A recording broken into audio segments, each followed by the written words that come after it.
See me. Do you see me? I need somebody to see me. I'll talk about that in just a second.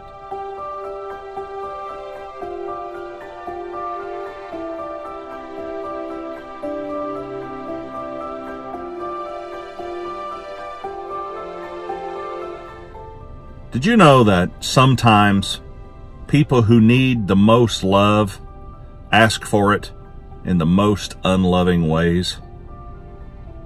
People who need attention sometimes ask for it in the most inappropriate ways.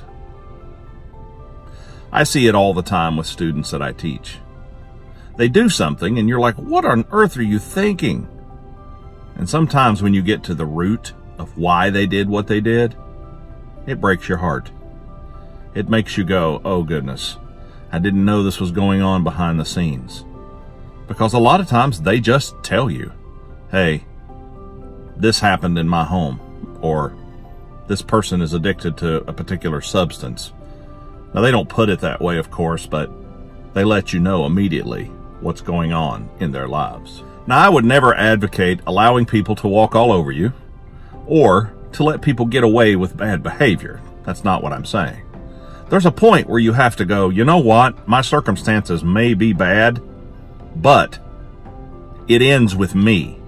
It ends with me. I'm going to make my life better, and I'm going to go forward. And I've seen students do that, and I'm super happy when it happens. But I've also seen people just get trapped into a scenario, and it spirals down and down and down, and they end up repeating some of the same behaviors, and sometimes worse than the ones that they had to endure as a child.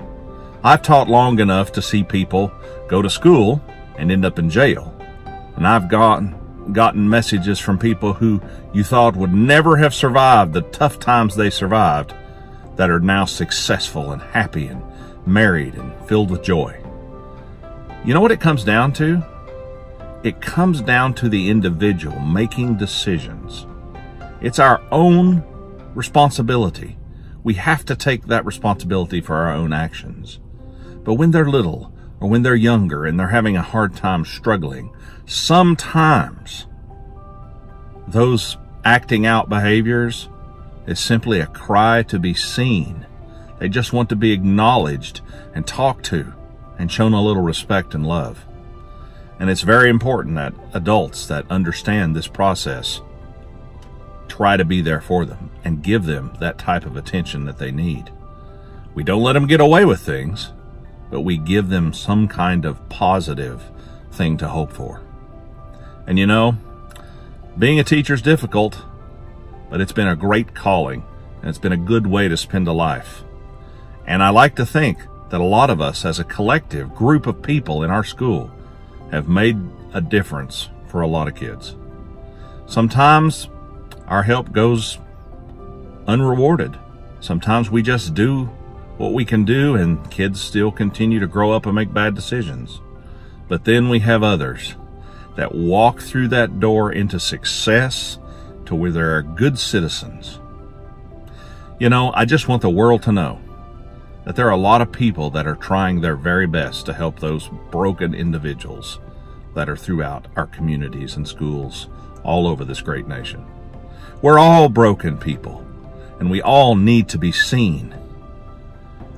I know that God sees me, and when I make mistakes, He lifts me up, and He helps put my feet back on the right path.